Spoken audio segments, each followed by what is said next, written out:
What have you done now?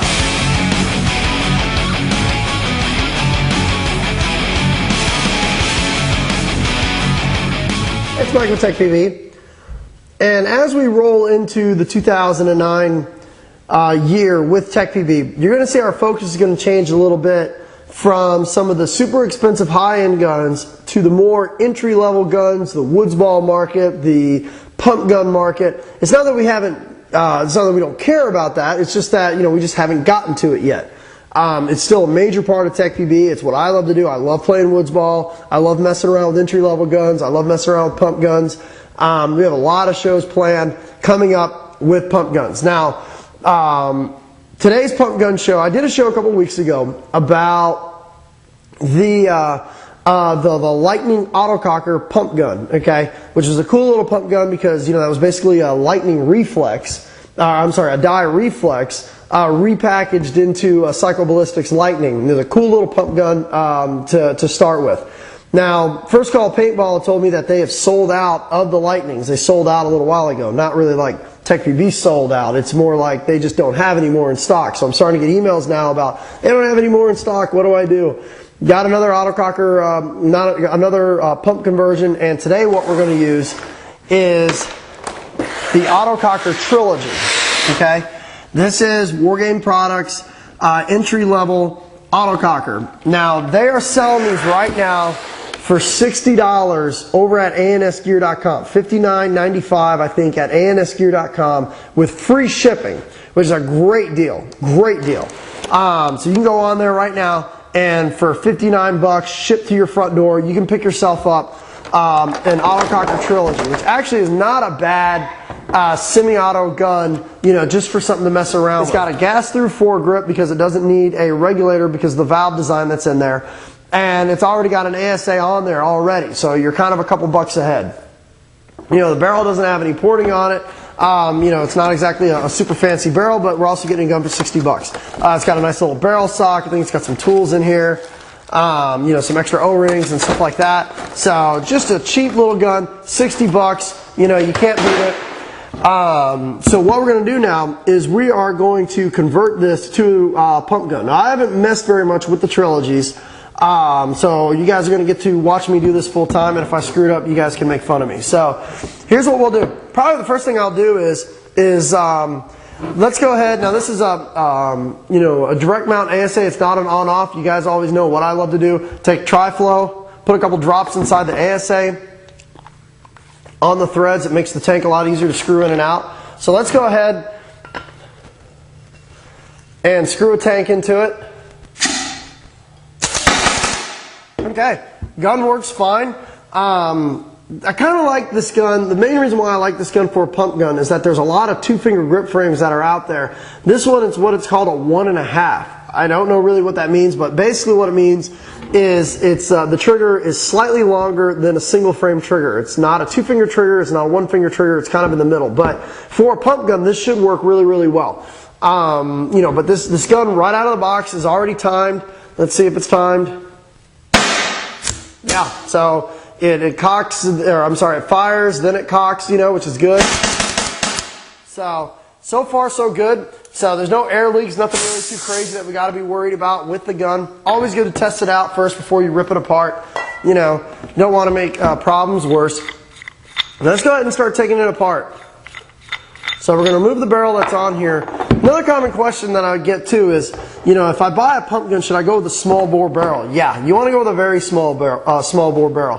Custom Products, I think they're selling I think it's a 684 14-inch classic for, for I think maybe $30 on their website, customproducts.com. That's probably what I would go with. It really sucks when you play pump and the ball rolls out of your barrel. Not a good day when that happens, especially when you've got somebody in your sights and you're about to shoot. There we go. So what we're going to do is we're just going to take this thing completely apart. Basically what I'm doing right now is I'm removing the back block and getting that out of the way, making sure there's no more air pressure in the gun. Okay, so now that we have the back block removed, probably the next thing that I would start to remove would be the the ram. So let's go ahead and use a pair of bent tip needle nose pliers, and let's start popping off the hoses. Now I get my bent tip needle nose pliers, I get them from Sears. It's an expensive tool. I think I paid like $7 or $8 for these, but they come in handy, especially when you're removing hoses. Now what we're going to want to do is we're going to want to twist the ram just enough to where we can remove the barb so that we can unscrew it off of the gun.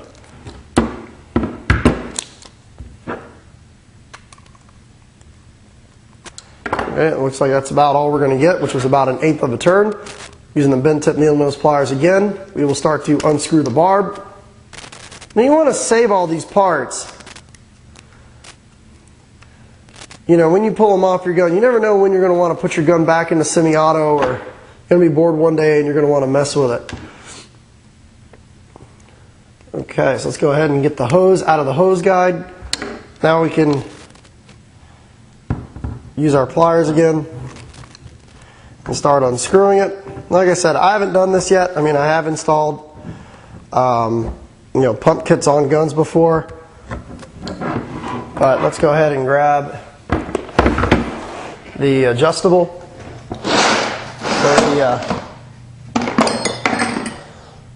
Now what it looks like they did here was they red Loctited the ram to the gun. So, when resistance is felt, greater force always prevails. So let's start removing the ram. And I'm just backing it out, basic righty-tighty, lefty-loosey. And this is definitely red Loctited in place. They did not want anybody removing this. All right, it's getting easier and easier.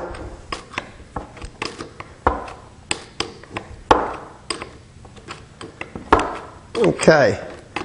Then what we'll do is, as we're taking this apart also, we'll start talking about some of the different loaders that work well for pump guns.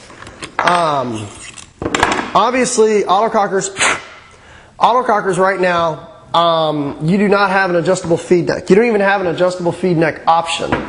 So, you have to stick with loaders that are going to fit in there. I do not suggest, you taking your $100 Halo or your $150 rotor and sanding it down to make it fit into the Trilogy. Don't do that. You can get yourself like a View Loader Revolution, which always works great on these. It slides right in. It's in there as a good snug fit. A lot of pump players, what they like to use are these little 50-round Winchester hoppers, which you can get on eBay for like $3 or $4. Brass Eagle, I think, also makes one of these too. Or you can just go with the basic View Loader VL200. That's another good loader for it. But these type of guns here, you don't want to use an expensive loader system with it. It's just not going to be practical. You're not even going to get it into the feed neck, so just don't even try it. All right. Now that we have the ram removed off of the side of the gun, let's go ahead and remove the LPR. Now, actually, surprisingly, the LPR is just unscrewing right out. Doesn't need pliers or anything like that. It's just unscrewing right out of the front of the gun. Okay, and it looks like it is out, which it is. All right. Now it looks like there's a washer in there, and this washer that's inside here, you want to make sure that stays inside the gun because that washer attaches to your valve. Very important. Now what we'll do is we'll set some of these parts aside, and let's go ahead and pull out the pump kit from Trilogy, from Trinity paintball. And there should be a spring in there, which there is. Okay, now inside of the Trinity paintball pump kit, you're going to get a guide rod for your pump handle. You're going to get a spring. You're going to get, obviously, your pumping handle, which is made out of Delrin. This is not metal. This is actually made out of Delrin. It's very light. And your guide rod. So there's really not a lot to this at all. Now, probably what I would do is let's find ourselves, and I had it set around here, let's find ourselves some Dow 55. And on the back of the guide rod here from the Trinity Paintball Trilogy pump kit, get ourselves a nice, generous amount a Dow 55 on the back here. Usually when you install pump kits, this is typically where they will leak from. So they'll leak from right here, this little guide rod here. So this has an O-ring on it, which is really nice. So hopefully this should seal without any issues.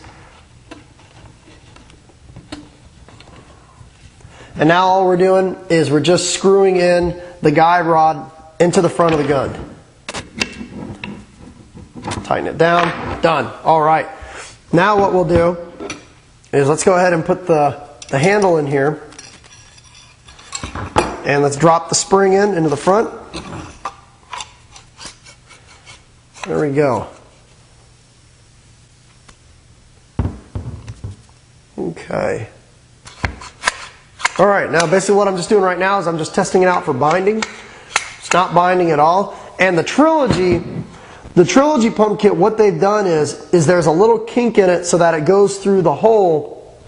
It goes through the hole where the ram goes through.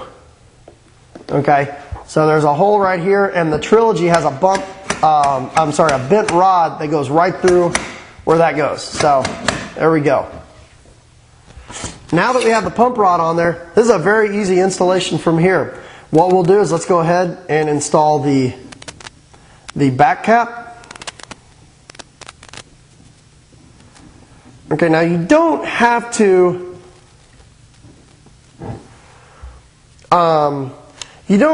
if you don't want to remove this rod here, the three-way rod. It's not mandatory that you remove it. You can remove it if you want to. I'll probably just leave mine in there just because it's not going to affect the pool at all. So you can leave the three-way rod in there. If you want to remove it, it's very simple. Just simply take 2 bolts, pop this out, and out comes the rod. I'll probably just leave it in there for me. That way it's just one less part for me to lose. So I'm just going to go ahead and leave the rod in there. Okay, now what I'm going to do is I'm going to take the back block, thread it onto the rod, put it all the way down.